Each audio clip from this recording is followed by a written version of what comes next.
Good evening. Welcome to the 4th annual George Washington Lecture, and thank you all for coming out on this particularly chilly night. My name is Denver Brunsman. I'm a member of the History Department here at GW, and I teach an annual course on George Washington that takes place at the Mount Vernon estate. And as I have to emphasize to the students, especially for the first day of class, that's much different than the Mount Vernon campus. 4 years ago, when this lecture series began, President Knapp and the university's administration made a commitment to creating an intellectual component to the university's celebration of our beloved namesake during George Washington's birthday week. Now, besides the ever-popular bonfire in the university yard, we hold this lecture and a free visit for students to the Mount Vernon estate, which has affectionately become known as Mount Vernon to Mount Vernon. The Mount Vernon trip and bonfire will both take place this Sunday, February 22nd, George Washington's actual birthday. Tonight, we have the opportunity to learn and reflect on one of the most difficult and important subjects related to Washington's life, slavery. This was an institution already firmly entrenched in America at Washington's birth in 1732. He inherited his first slaves at the age of 11. It is also something that he increasingly regretted and rejected until finally freeing his slaves in his will. The topic is all too relevant today as we continue to struggle with issues of racial and economic justice in America. Moreover, slavery is not just a subject from the past. There are more people enslaved in the world today than in Washington's time or in any period of human history. On behalf of the university community, I'd like to thank President Knapp for holding this event. As we've seen in recent years, far too many colleges and universities have neglected or hidden from difficult issues in their past. I'm proud that GW can be different. I'm proud that it can be a model of open and honest inquiry. President Knapp will introduce tonight's distinguished speaker, Professor Philip Morgan of Johns Hopkins University. It's now my pleasure to welcome the 16th president of the George Washington University, Dr. Stephen Knapp.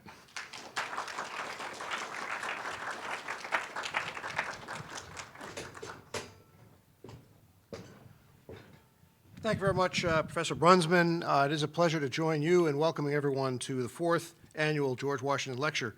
The bonfire was mentioned. I have to say one thing about the beloved bonfire, which is, as much as we may love it, in my 7 years here, it's only happened, I think, on 1 or 2 occasions, and that's because of the wind that sometimes sets up, because we also have a beloved law school that's downwind from the bonfire. So I'm hoping it'll happen on this February 22nd, but if it doesn't, we'll find something suitably alternative to that to do here at the Marvin Center. I think that's where we do the alternative. Well, I'd like to extend a special welcome to Ellen Clark, the library director at the Society of Cincinnati. Is she here? Right here. Welcome to the university. And to Jeff Flannery, head of the Reference and Reader Service section of the Library of Congress's Manuscript Division, also here. Our university was founded nearly 200 years ago in response to a vision spelled out in George Washington's last will and testament. He called for the creation of a university to be located in the heart of the nation's capital with the mission of drawing students from the former colonies so they could live together, study together, and form enduring friendships, and then together become the core citizen leaders of the new republic. Unfortunately, he left the provision for creating that university in the form of stock in what turned out to be an unsuccessful canal venture. He actually invested in the canal that was built that ran to the Ohio River Valley on the Virginia side of the Potomac River. The one that was constructed on the Maryland side, which is the C&O Canal, was profitable, but the one that he invested in wasn't. And it was not until 1821 that a Baptist missionary named Luther Rice raised the funds that enabled him to approach Congress and President Monroe at the time to ask them to charter the university George Washington had envisioned. But it was not until 1912 that the university made its way to its current location here in Foggy Bottom, and we celebrated the 100th anniversary of our establishment in this particular location just a few years ago. And at the time, in 1912, we only had 1,000 students. The university now has some 25,000 students on multiple campuses, including one named Mount Vernon, as Professor Brunsman mentioned, and they're distributed across 14 schools and colleges, and they study a far wider array of subjects than our namesake could have imagined. Nonetheless, we strive even today, to embody that mission he did envision of educating citizen leaders, now leaders for the world as well as for this nation. So the legacy of George Washington remains important to the identity and self-conception of this institution. But it is, as we all know, a complex legacy, reflecting the complexity of the nation's origins and the regional, political, and moral tensions that would eventually erupt in civil war. The purpose of this lecture series is to ensure that every year we remind ourselves of that rich and inspiring, but also flawed legacy, so that we can continue to extend it, but with full recognition of those aspects of our legacy that remain to be perfected.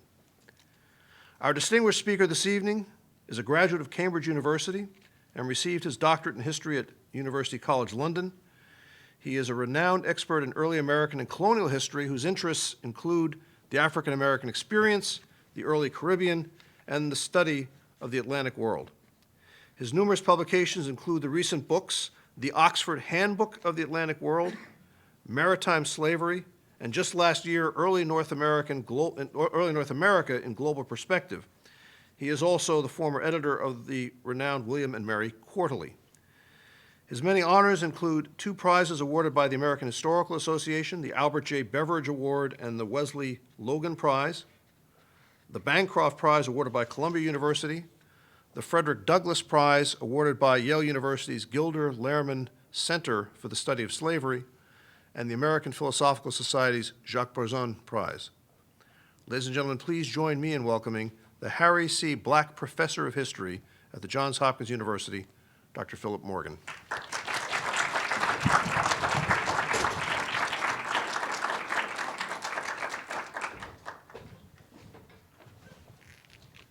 Thank you very much for that very fulsome introduction. It's a great privilege to be here. So I'm going to talk on George Washington and slavery, as you can see. So George Washington grew up surrounded by slaves. His father had acquired about 40 slaves by the time George was old enough to take the institution for granted. Like any other well-off Virginian, he unthinkingly assumed that slavery was part of the natural order. Hardly anyone questioned it in the 1730s when he was a child. This, see if I can get this to work. This chilling scene on the 18th century Eastern Shore with a young white boy, whip in hand, being pulled along by an enslaved boy might have been Washington's experience as a youngster. On his father's death in 1743, as Denver mentioned, the 11-year-old George became a slave owner himself. Even at such a tender age, he was now, in contemporary parlance, a master, a patriarch, the owner of human beings. Barely in his second decade, he inherited 10 slaves. Perhaps if his father had not died so young and been wealthier, the young Washington might have been portrayed slave attendant at hand, as happened to Charles Calvert in neighboring Maryland. Washington assumed management of his slaves when he reached his 18th birthday. From 1750 onwards, he began building his estate, the most significant component of which was what consisted of human property. As one historian has noted, George Washington spent more of his lifetime overseeing enslaved laborers than he did supervising soldiers or government officials.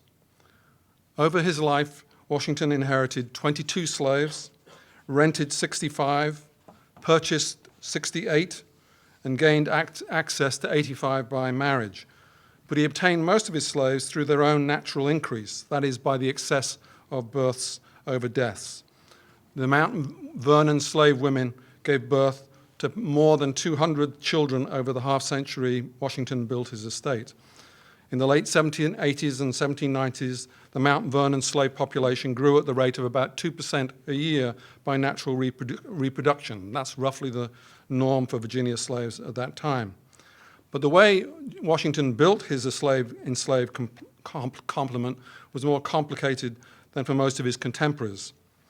Divided as it was between those slaves he owned outright and those known as the dower slaves, who were the property of his wife held in trust for her heirs from a former marriage. So at the end of his life, Washington owned 123 slaves in his own right at Mount Vernon. The dower slaves numbered 153, and he rented another 40. So the estate's population stood at 316 in the year of his death. Mount Vernon was one of the largest estates in Virginia. When Washington assumed control of the plantation in the early 1750s, it consisted of about 2,000 acres. At his death, his unquenchable appetite for land, you might even call it a kind of lust for land, meant that his estate had quadrupled in size. He, or it would be more fitting to say, I think, his slaves, built Mount Vernon into an 8,000-acre conglomerate consisting of 5 working farms. The mansion house was its core, and it was surrounded by 4 outlying quarters. So here you see Mount Vernon Mansion House Farm here, and that's the only bit of the estate that still exists. And then there are these outlying farms, River Farm, Union Farm, Dogue Run, and the appropriately named Muddy Hole Farm. And here it is overlaid on a modern property map. So again, you can see Mansion House Farm there, and the outlying farms around it. So that's about 27 square miles is the Mount Vernon estate as he'd built it up. He also acquired 50,000 acres in the west, and he moved a small fraction of his slaves there and into other places that he also had an interest in, such as the Dismal Swamp.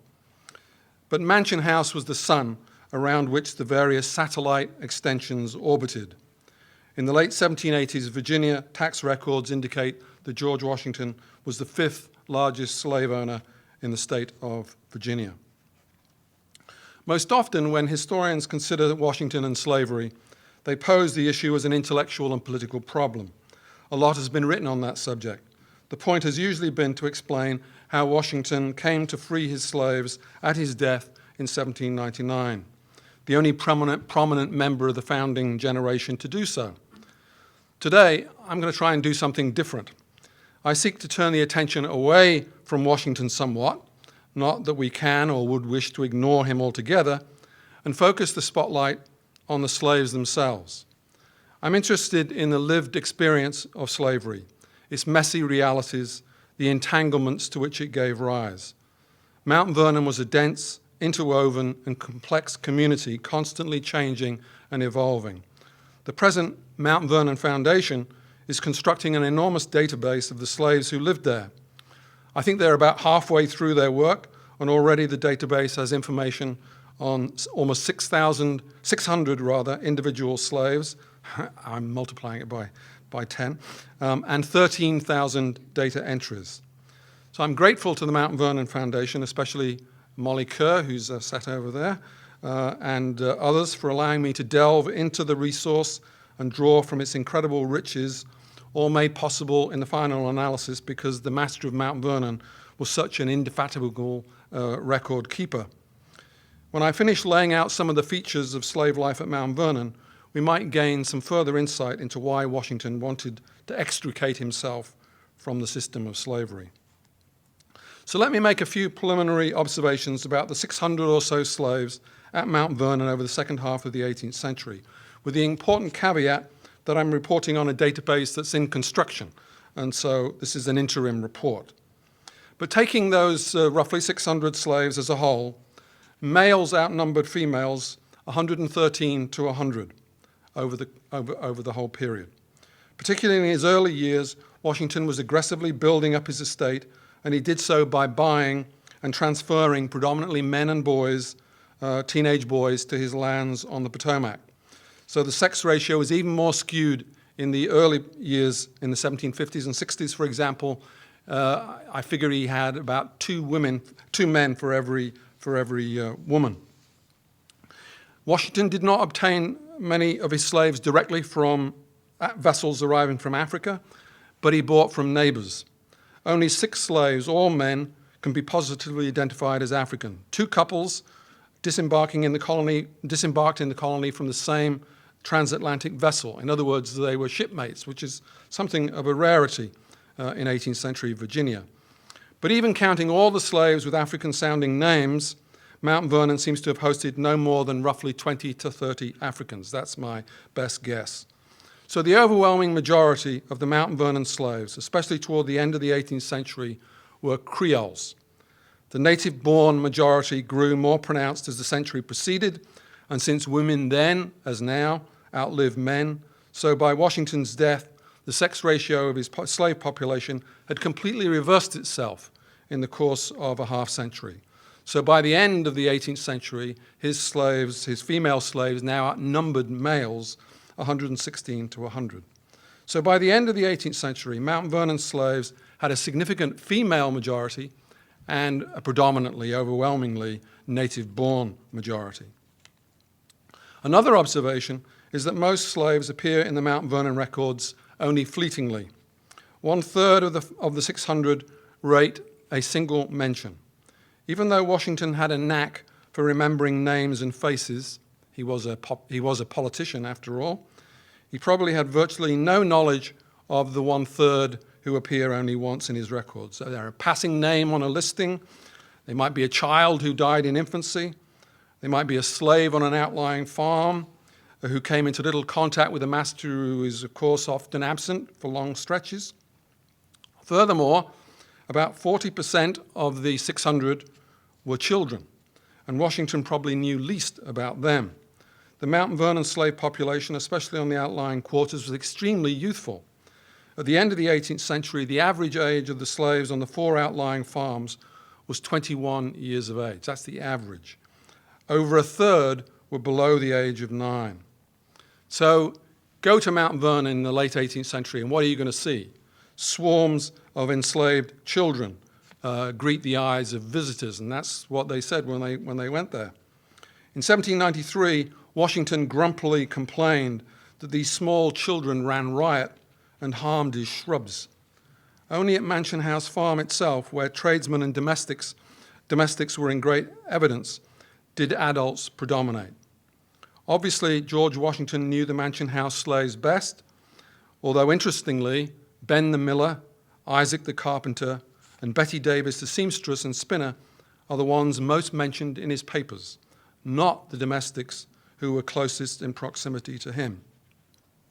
So with that brief outline of the contours of the Mount Vernon slave community, I'm now going to focus on 3 areas of slave life: the workplace, families, and resistance.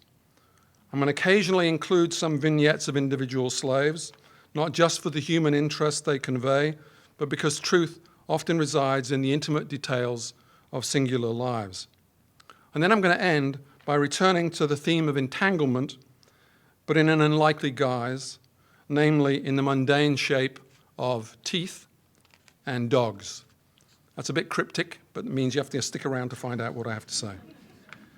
So what was the Mount Vernon workplace like from the slave's perspective? First and foremost, it was a place of unremitting toil and incessant labor. George Washington was a demanding, exacting, often querulous master. As he told one manager, "I expect my people will work from daybreaking until it's dusk." His adage to his workers, both white and black, was stir early and stir late. He enjoined white managers and overseers to be always with the slaves, who ought to be under the immediate eye of a supervisor at all times. So this is an appropriate image of that. He expected his slaves to work diligently, conscientiously, or to use one of his favorite words, steadily. He was a stickler for details, incessantly prodding and pushing, carping and cajoling. He frequently complained that his slaves idled away half the day, were indolent, careless, deceitful, engaged in thievery. His litany of complaints prove that he did not always get his way. Due to a combination of worldwide demand and local conditions, Mount Vernon's economic orientation shifted dramatically in the 1760s, turning it from a tobacco plantation to a mixed agricultural farm or combination of farms. As I said, it was a conglomerate of farms. So George Washington stopped thinking of himself as a planter and he became a farmer. Perhaps to symbolize the shift, he renamed one of his ocean-going vessels the Farmer. Since the labor demands of grains were much less than tobacco, he immediately had a surplus of workers, something he constantly bewailed. His slaves, he soon realized, had to diversify. They became some of the most skilled multi-crop farmhands in the region. They learned to use the plow rather than the hoe.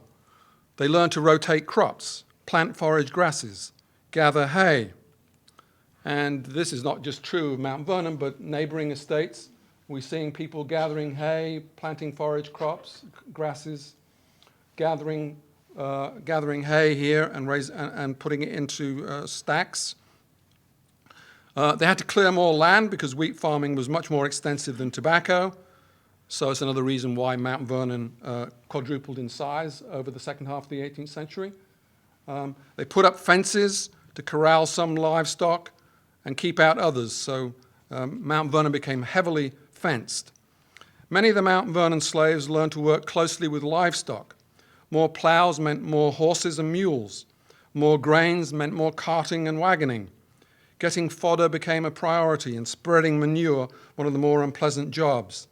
Some slaves became expert in animal husbandry and stock breeding, breaking in and rounding up horses, as shown here on the Eastern Shore, but it might easily have been Mount Vernon, or transporting the harvested grains through carting and wagoning. At one time or another in the second half of the 18th century, 17 of his slave men worked as either stock keepers, stablemen, carters, wagoners, or in the more specialized roles of postilion and coachman. So the capabilities of the slaves turned Mount Vernon into a showplace, a diversified and self-sufficient estate. When the herring and shad ran in the Potomac, many slaves using boats and nets became fishermen. In one spring run, they caught more than 1 million herring and 10,000 shad. At one time, Washington employed at least 2 ocean-going vessels, with some of his own slaves manning them. Mount Vernon boasted a brick kiln, and his slaves made bricks, as in 40,000 for a 100-foot, 2-story barn. It was the largest and most convenient in the country, Washington bragged. The estate also had a blacksmith shop run by slaves that many white neighbors patronized. A large number of women and a few men turned to spinning and weaving, making in some years over 1,000 yards of cloth. At the end of the 18th century, a half-dozen slave men worked in a distillery, producing more than 10,000 gallons of rye whiskey, making it one of the largest and most profitable in the nation. At one farm, Washington had his slaves build a raised 16-sided treading barn, one of the most unusual buildings in American agriculture, for threshing wheat. The Mount Vernon millers ground the threshed grain into flour.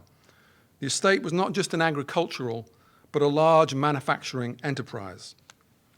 Washington was a progressive agriculturalist and a great experimenter. From the slave's perspective, he was intrusive and meddling. After all, he wanted to get more production out of them. On one occasion, he used a pocket watch to conduct time and motion studies of his slaves at work. He measured his tradesmen's hourly and weekly output. For Washington, lost labor can never be regained. Every laborer should do as much in the 24 hours as their strength would permit.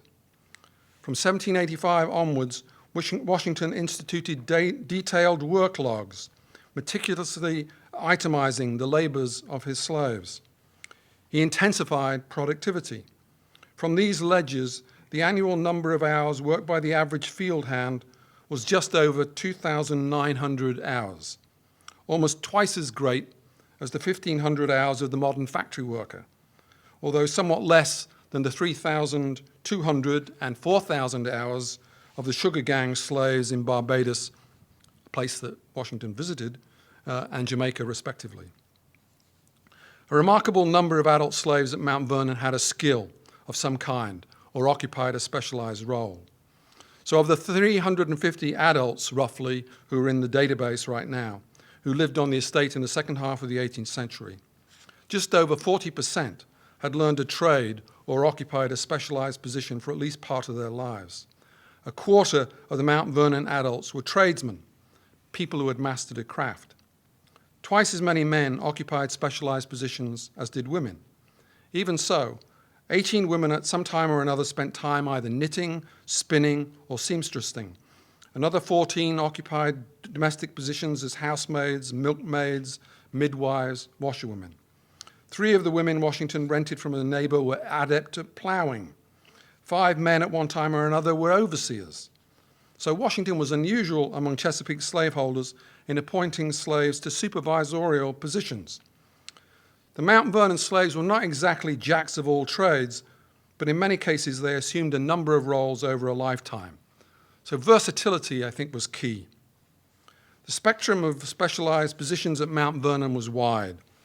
At one extreme was a slave such as William Lee, who was for over 2 decades Washington's personal attendant, his body servant, somebody Washington rather grandiosely termed at one point his valet de chambre.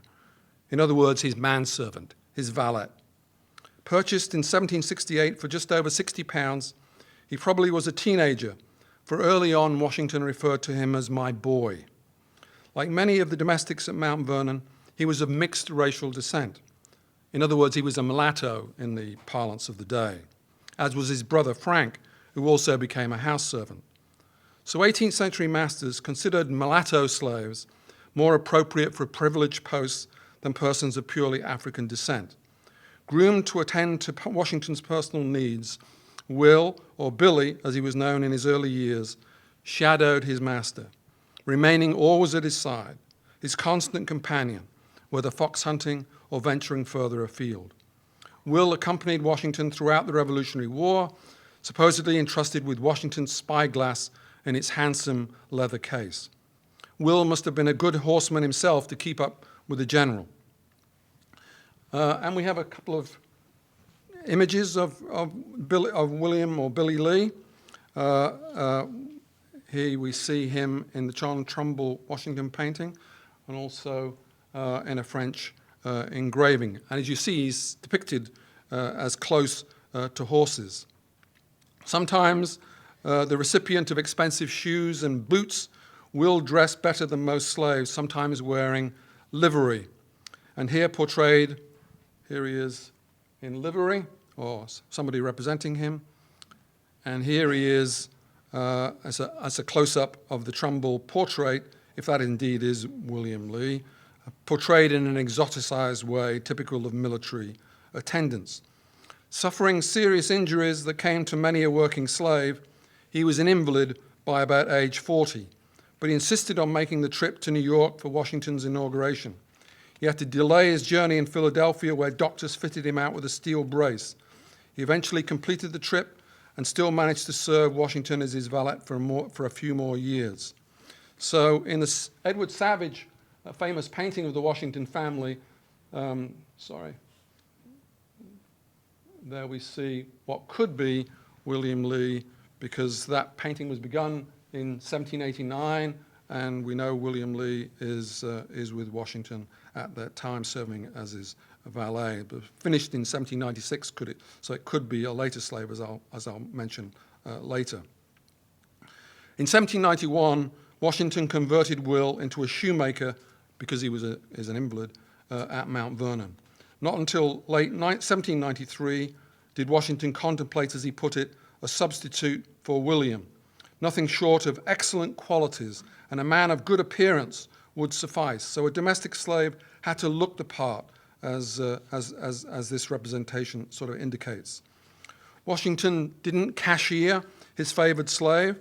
Rather, in 1794, in his typical hard-driving fashion, he said, "Mulatto Will must be kept close to making shoes because he's a slow worker." In his will, though, Washington freed only one slave immediately on his death, and that, of course, was William Lee. At the other end of the laboring spectrum were field hands who were typically female. Indeed, women dominated the field gangs. It's very difficult to piece together much about their lives. Consider, for example, Hannah.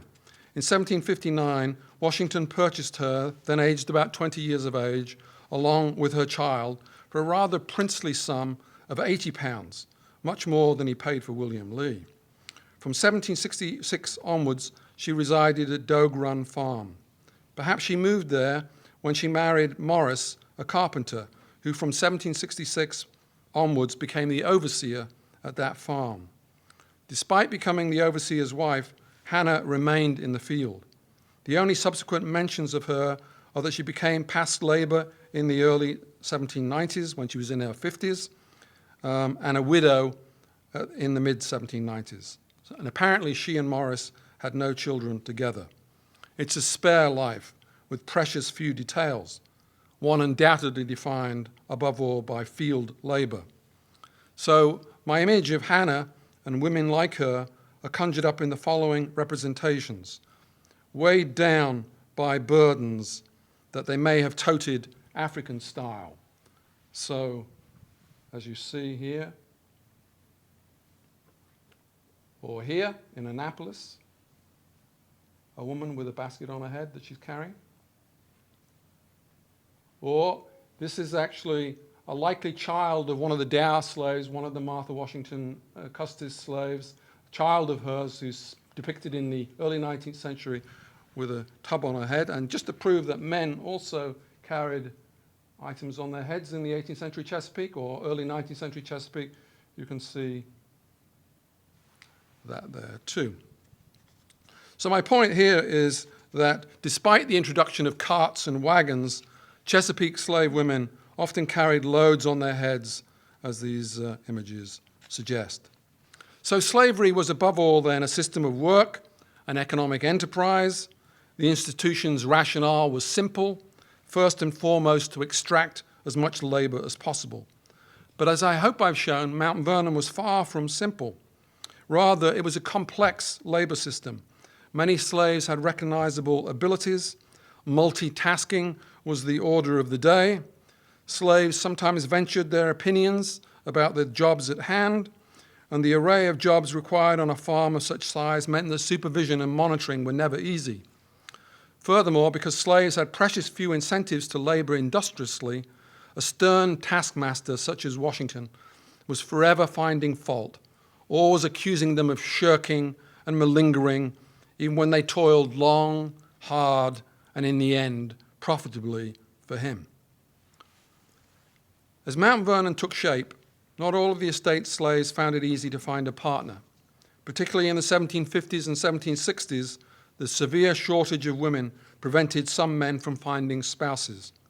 Some men seem to have remained single all their lives. But over time, most Mount Vernon slaves formed kin connections. Marriage, of course, was not legally available to slaves, and masters could and did break up enslaved families at will. But informally, Virginia slaves constructed relationships of long standing that their masters tacitly recognized. And George Washington certainly did. He's on record a number of times saying he did not want to break up slave families. And increasingly, his slaves formed an intricate web of kin ties that he came to respect, at least in part. By the end of the 18th century, 2/3 of the adult slaves at Mount Vernon participated in families. But even though married slaves formed the majority, only a minority of them, just 1/3, lived in the same household. In most families, one spouse lived either in an outlying farm or on the plantation of a neighbor. If you do a chart of the African-American families at Mount Vernon, as has been done here at the end of Washington's life, you can see there the 5 major farms. You see the slaves listed by name, and you can see their children listed under these. This one is 2-parent households, which is a rarity. You see many women, you can't really read this, I can see, but all I want you to give a sense of is these black lines. These black lines running to farms or running off the chart entirely are slave women, largely slave women, or sometimes slave men, who have spouses either off the plantation or on an outlying farm. To capture a sense of what the typical experience was like, I'm going to point you to River Farm, this one here, which in 1799, the year of Washington's death, comprised about 60 slaves.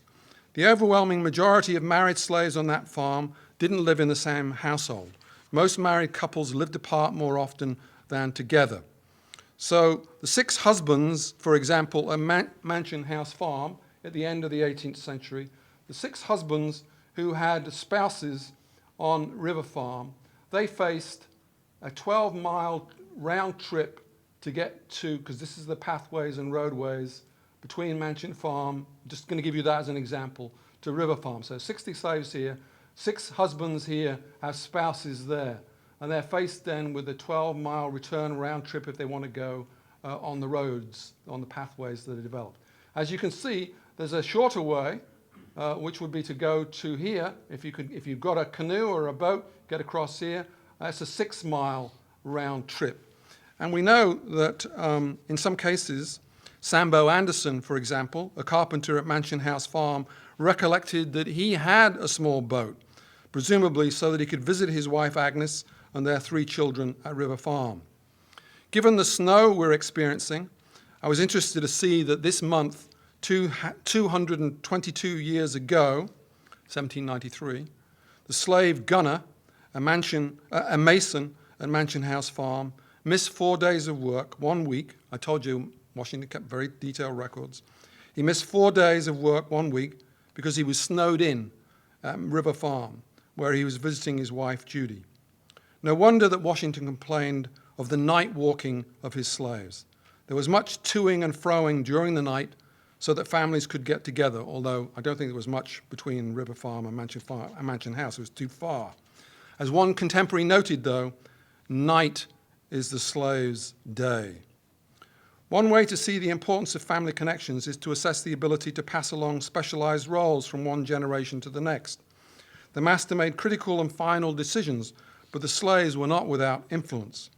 One good example of an extended clan is the one headed by a matriarch named Doll. She came to Mount Vernon in 1759 as one of the slaves owned by Washington's wife. 38 years of age at the time, she became the cook at Mansion House Farm. Whether she had a husband is unknown, but she did have 6 children, at least 4 of whom ended up in specialized roles. One of Doll's daughters, a slave named Lucy, eventually took Doll's place as cook at Mount Vernon.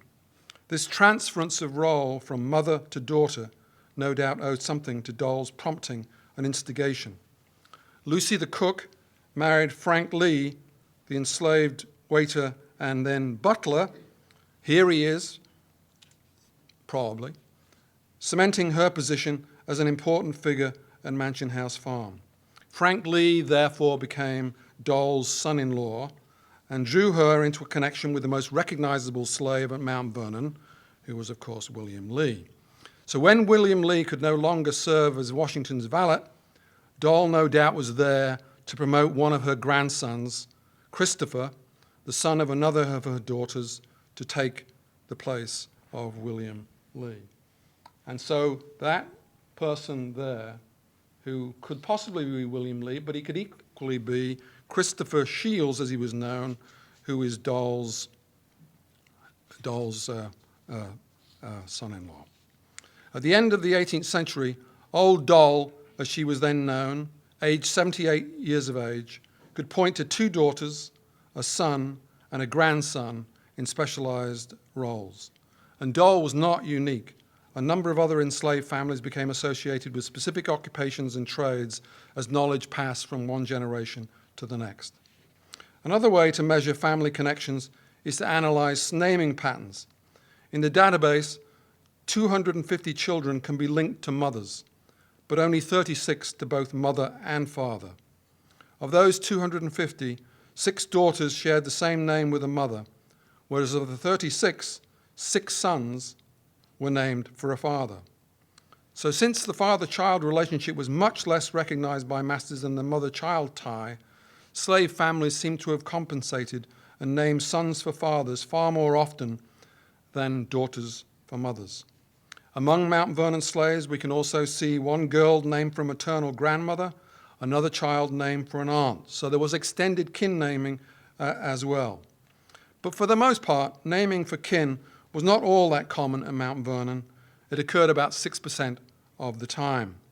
Much the most common pattern was the remarkable overlap in names. 70% of Mount Vernon slaves shared a name with at least one other slave. The most common names among the males were Jack and Will. There were 13 of each. Among females, Nancy and Nan, 13 of them. Indeed, in the 1780s and 1790s, 7 separate women named an infant girl Nancy. Suki Bay, a field hand at River Farm, so liked the name that she used it twice. Enslaved parents almost certainly were naming their own children, or one would imagine a larger pool of names would be present if the master of Mount Vernon and his employees were trying to differentiate enslaved individuals. With so many slaves sharing the same name, it must have been confusing for the master, not to mention the later historian, trying to unravel who precisely was who. Other aspects of the slave naming patterns at Mount Vernon also suggest a tangled and complicated relationship of initial white intervention and then some black autonomy thereafter. The patterns are these. First, the vast majority, well over a half of the names in use among the Mount Vernon slave community were typical English names: Charles, Davy, George, James, Betty, Hannah, Kate, and Lucy. They're the most popular. Some diminutives other than Will and Jack and Nancy. Some diminutives were popular, Davy rather than David. But there were, for example, 10 James and only 1 Jim. So the notion that masters named slaves to infantilize them, to treat them as perpetual children, I think is not proven in the Mount Vernon case. Second, a quarter of the names were biblical, from Abraham and Adam to Virgin and Urina. Whether this pattern indicates white or black inspiration is hard to say. It's probably a combination of the two, in my opinion. Third, since Washington was the most thoroughly classicized figure of his generation, likened in his time to, among others, Cato, Fabius, Scipio, Cicero, and Cincinnatus, he and his white employees were no doubt initially responsible for the fact that 1 in 10 slaves bore a classical name. In alphabetical order, they go from Augusta to Troy, most such as Bacchus, Caesar, Cyrus, and Scipio occurring just once. But clearly Daphne was popular among the Mount Vernon slaves, for there were 6 such named individuals, along with 2 Cupids, Dianas, and Judas. Fourth, a few British place names circulated, as in Bath, Bristol, Dublin, Dundee, Essex, Glasgow, London, and Richmond. Most only once, so those weren't popular amongst the slaves. Fifth, African names were exceedingly rare. And finally, a few slaves, 12 men and 7 women, took surnames, or at least had their surnames recognized. So the most common pattern here was that some slaves adopted the surname of one of the white craftsmen or overseers who worked at Mount Vernon, perhaps because of a blood tie. Overall, then, an intricate web of kin-based relationships emerged at Mount Vernon. Familial relationships were vital to slaves. The family cabin was a place of respite and relaxation. Sundays were precious. Archaeological remains from the cellar of the main residence for slaves reveal numerous cups, saucers, mugs, small bowls, plates, glass beads, clay marbles, tobacco pipes, perhaps even a fertility symbol, and the remains of 60 different animal species, indicating that they augmented their rations of fish, cornmeal, beef, and pork by hunting wild game, fishing, and raising chickens. Slave families formed the Slaves' Initiative undoubtedly impinged on the master. Whether the mundane 3 bottles of rum to allow a grieving husband to bury his wife, to the more pressing problem that almost a quarter of Mount Vernon adult slaves had married the slaves of neighbors, which led to tussles about visiting rights. Also, given that Mount Vernon was a 5-farm estate, there was continuous juggling about who should work where, inevitably placing strains on the slaves' family lives. Finally, the dense web of kin ties that arose at Mount Vernon meant that Washington slaves became inextricably intertwined with the Custis slaves. To free some, and not all, would create painful sensations, as Washington put it in his will, the very thing he was on record as opposing. In 1768, George Washington was thinking of purchasing 6 slaves. He had 2 essential requirements. The slaves must be young, healthy males, and none of them addicted to running away. Slave flight, he added for emphasis, I abominate. And well he might, for in the second half of the 18th century, almost 50 of his and his wife's slaves, about 8% of the slaves in the present database, ran away. Washington's first mention of a runaway was in 1760, when he paid a significant sum for the capture of a fugitive, and 39 years later, in the year of his death, he still wrestled with the problem. For he then discovered that his recently married waiting man, Christopher Shields, as I've mentioned to you before, here he is prominently displayed in George Washington's bedroom in the death scene. He indeed was present at the death scene. He didn't run away in the end, but he was planning an escape with his bride in the very year of Washington's death. In many of the years then, in the second half of the 18th century, one or two of Washington's slaves were absent some of the time. So no wonder Washington hated running away. Washington always took slave flight seriously, and he usually adopted harsh actions to curtail it. One of his most decisive acts occurred in 1766 when he dispatched Tom to the West Indies. Although a gang foreman, Tom was in his master's estimation a rogue and a runaway. Watchful to the last, he advised the schooner captain who transported Tom to the islands to keep him handcuffed till you get to sea, lest he attempt to escape. So faced with an experienced and inveterate fugitive, Washington resolved to export the problem, as he did on two other occasions.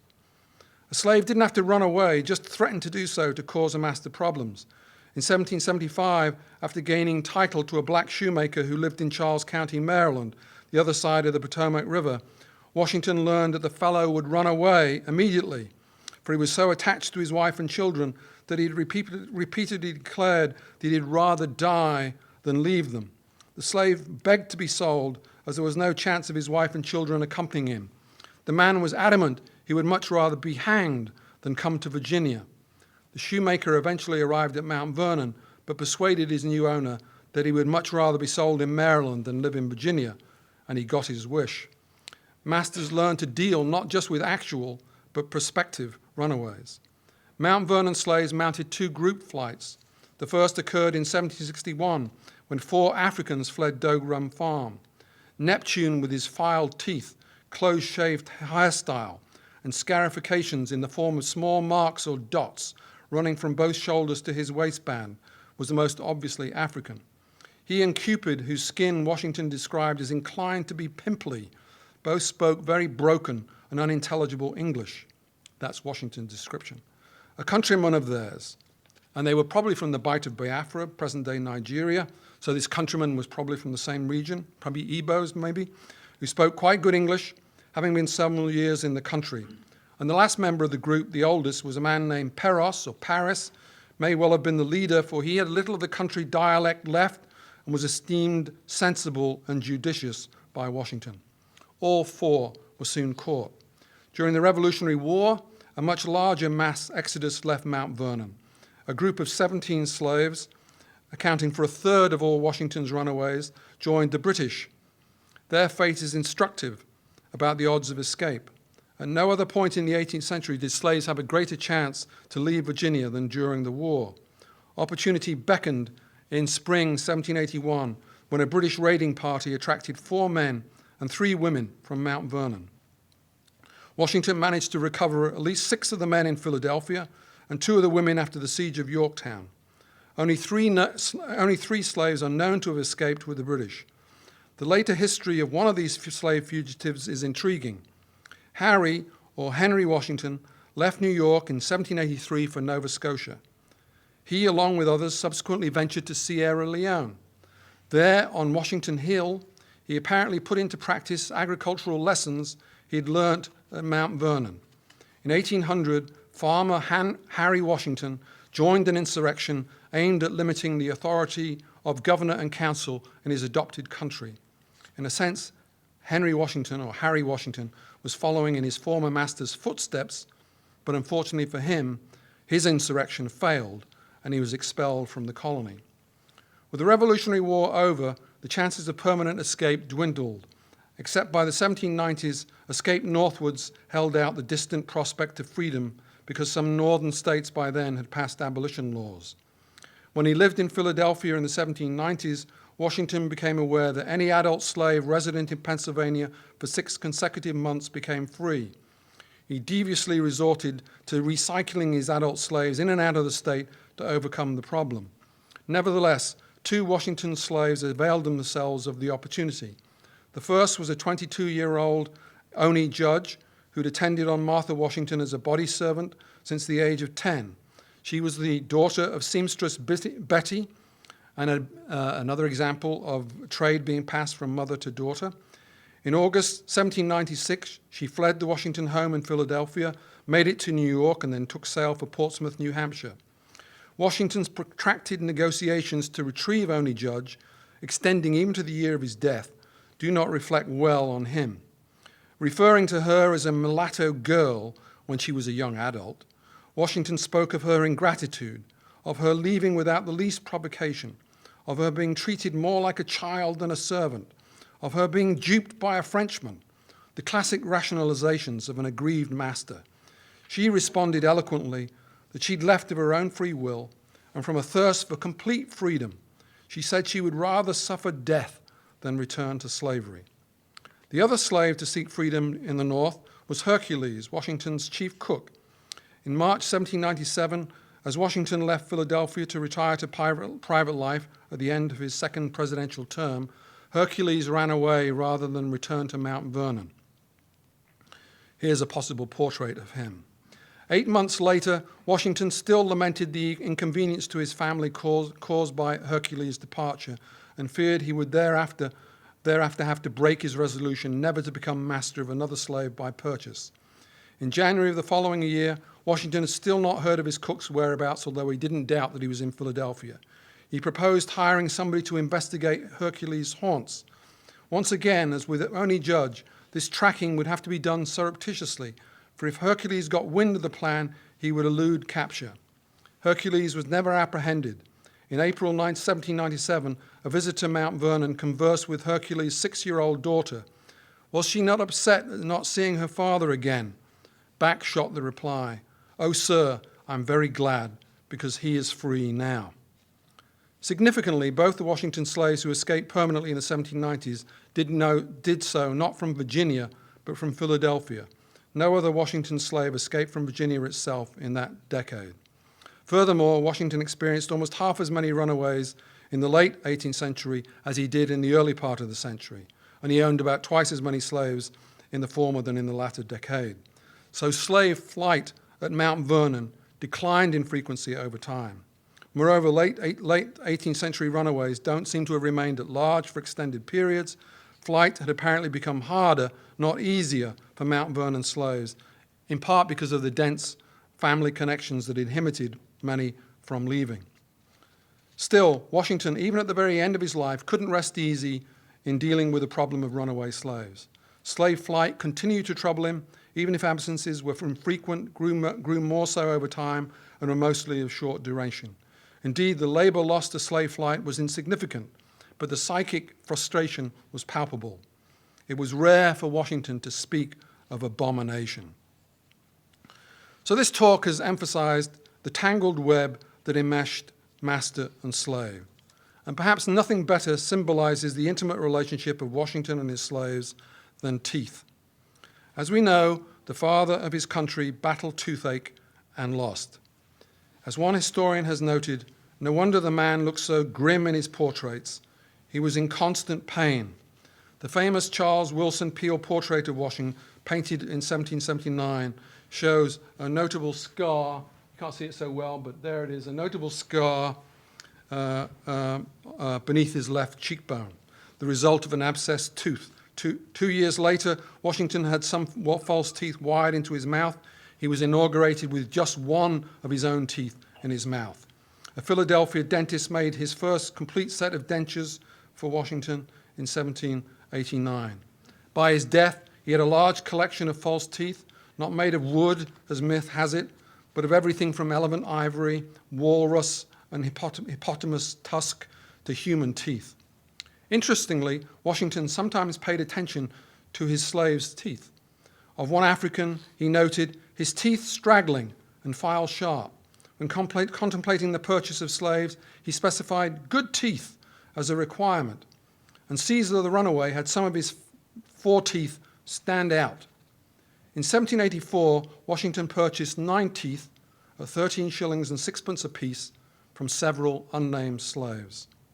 Possibly then, Washington bought his slaves' teeth at about third the price on the open market, to have them implanted in his mouth or to be used in his dentures. If listening to the 18th century is to hear humanity in constant struggle with pain, forever grinding its teeth, as one historian has so aptly put it, then in Washington's case, it might just have been the president gnashing his own slaves' teeth. As for dogs, who would have thought George Washington, late in life, would be waging a final campaign against, no, not whiskey rebels, but the dogs belonging to his slaves? He was so concerned about the depredations on his sheep and hogs that he ordered a wholesale purge. Yet he noticed that his slaves were rearing a new set of dogs. So he pronounced, if any slave preserve or bring a dog into the family, he shall be severely punished, and the dog hanged. Slaves raised dogs for nefarious purposes, he declared, to aid them in their night robberies.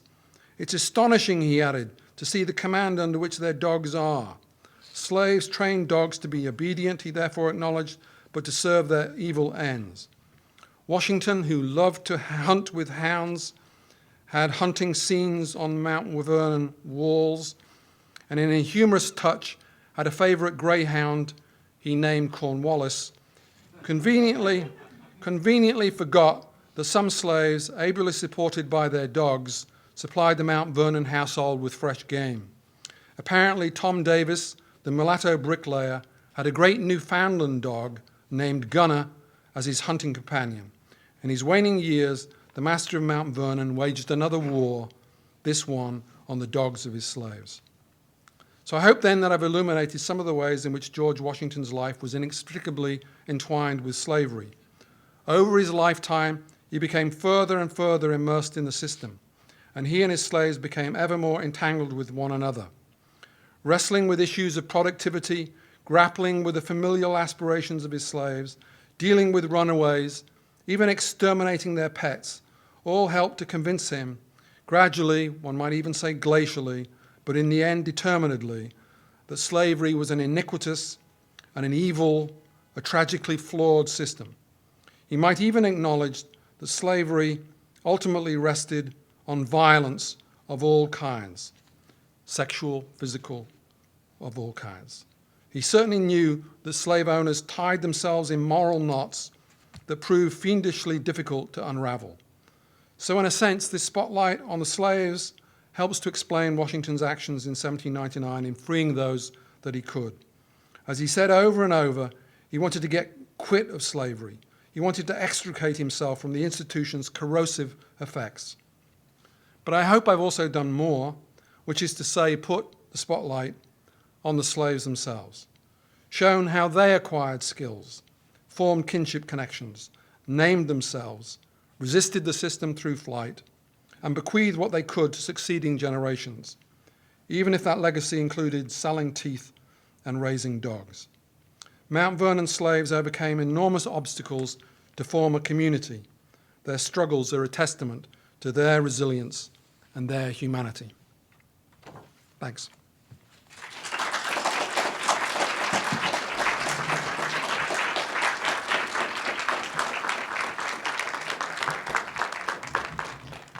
I'm happy to try and answer questions if people have them. I think you're supposed to come to the mic here if you'd like to ask a question, or if you want to just, do you have to come to the mic or not? If someone's back, I can bring it back if you're down here.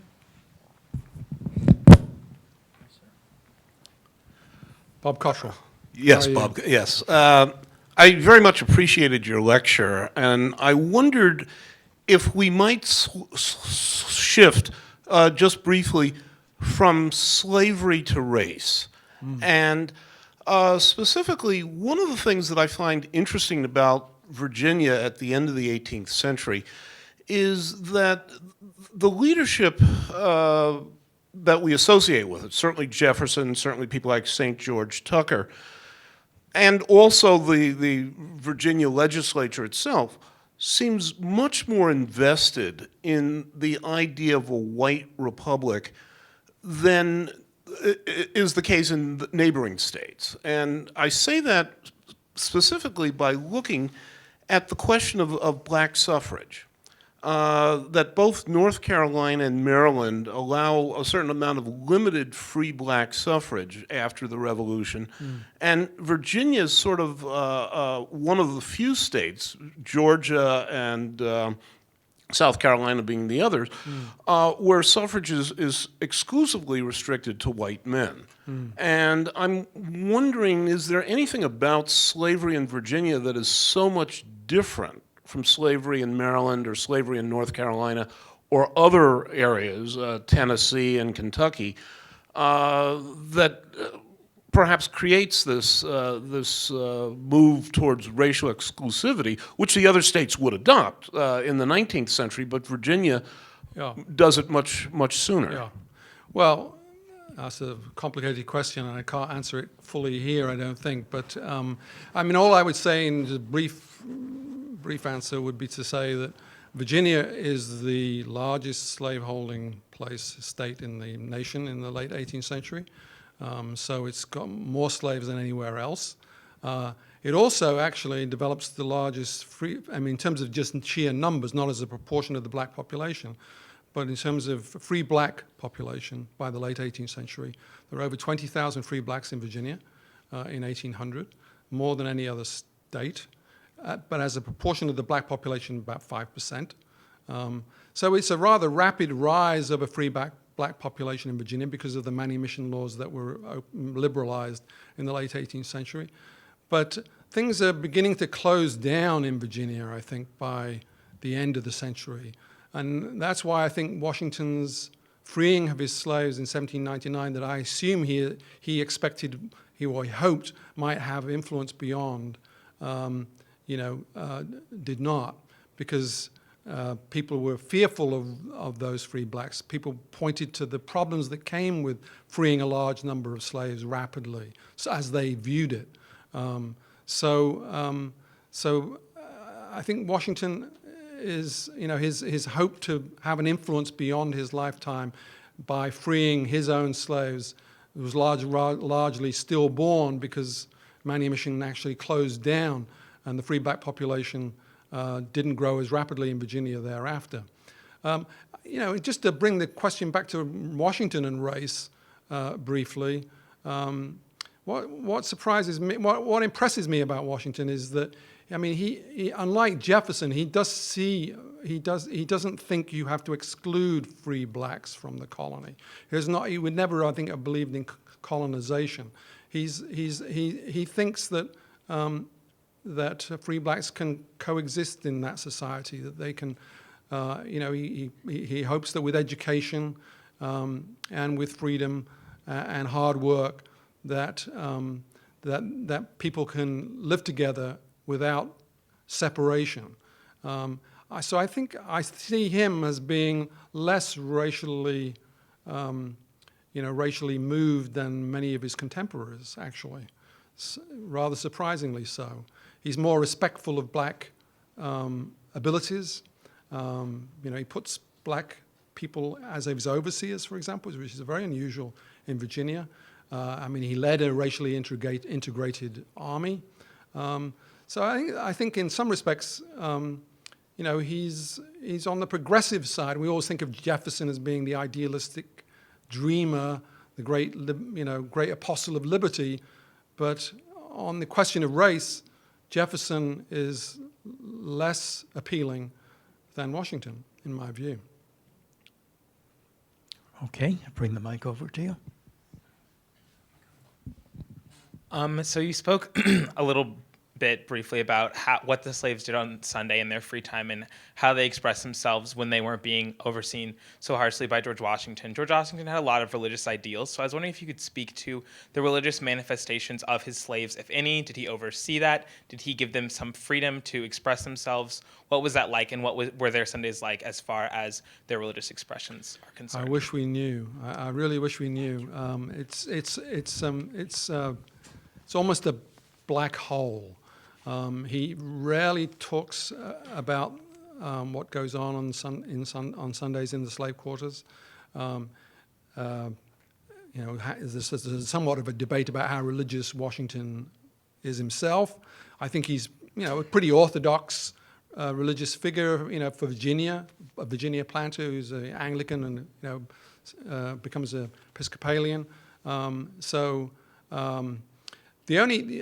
little bit of evidence is that one of his runaways, a man called Caesar, is said to be literate and is said to preach to local blacks. That's at the very end of his life. That's a description of one slave fugitive. There's a runaway advertisement that says that about him. We assume that the Methodists and Baptists were making inroads in that area in the late 18th century, and they should have appealed to some of the Washington slaves. There's some suggestions that they did, but there's not a lot. There's really almost nothing, to be honest. So you can hypothesize. There's some brought perhaps Muslim beliefs from Africa. There's a Fatimore and a little Fatimore amongst the slaves of Mount Vernon, for example. There's that fertility symbol I mentioned that somebody might have worn. So there's little hints and suggestions, but the notion, Washington doesn't seem to have taken slaves to local churches. Maybe they accompanied him, but he doesn't really say so. And as I say, I think when the evangelicals begin to move into that area, one would assume that some of the Mount Vernon slaves would find them appealing. Other slaves did, and they were often those evangelicals would sometimes welcome them too. So that probably happened, but your guess is as good as mine, really, I think, on this issue. We have about 5 more minutes. Any other questions? I thank you.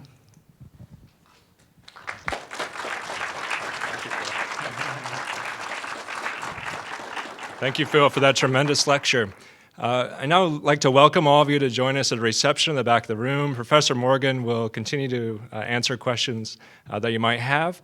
He'll also be signing his prize-winning book, Slave Counterpoint, which is also on sale in the back of the room. Thank you all for attending.